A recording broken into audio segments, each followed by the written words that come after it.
1000-მდე ქართველი ემიგრანტი ლონდონში ერთად შეხვდა აღდგომას.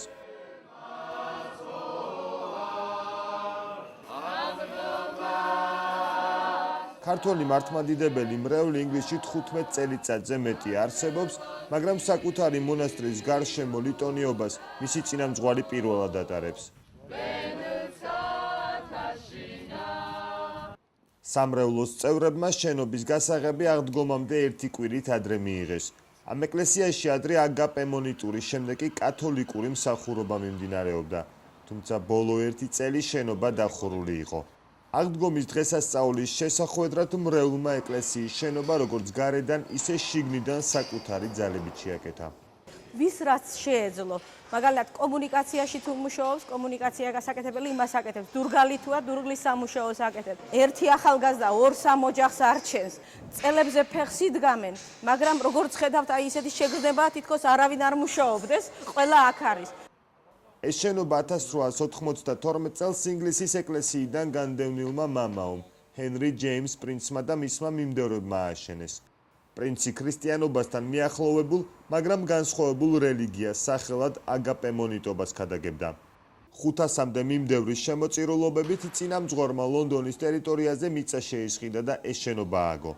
პრინცის გარდაცვალების შემდეგ აგაპემონიტებმა შეწყვიტეს არსებობა, შენობას კი თითქმის 60 წლის განმავლობაში კათოლიკური ეკლესია ქირაობდა. 10 წლის წინ ეკლესია კათოლიკებმაც დატოვეს და შენობა უძრავი ქონების ბაზარზე გამოჩნდა. Some people say I look a little bit like him. დღესდღეობით შენობა აგაპემონების ერთ-ერთი მიმდევრის, ჯონ სმით პიგოტის შვილთაშვილს, ჯონატან ბაკლის ეკუთვნის. I'm not a priest, so I can't continue the tradition, and it's only right that the building should go back and be in full use. I have my own life to live, my own job to do, and therefore it's important that the church finds a new life.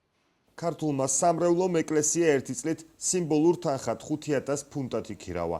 შეთანხმების მიხედვით შენობის მფლობელმა 2010 წლის 17 აპრილამდე 1,50,000 ფუნტი უნდა მიიღოს და ეკლესია საქართველოს საპატრიარქოს საკუთრებაში გადავა.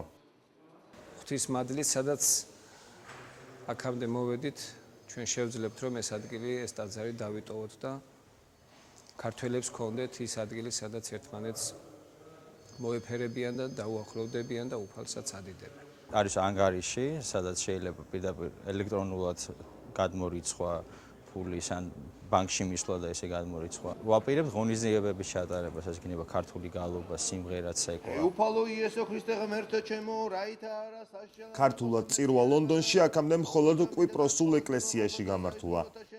კვიპროსის სამრევლო ქართულ სამრევლოს საკუთარ შენობას თვეში ერთხელ უსასყიდლოდ უთმობდა.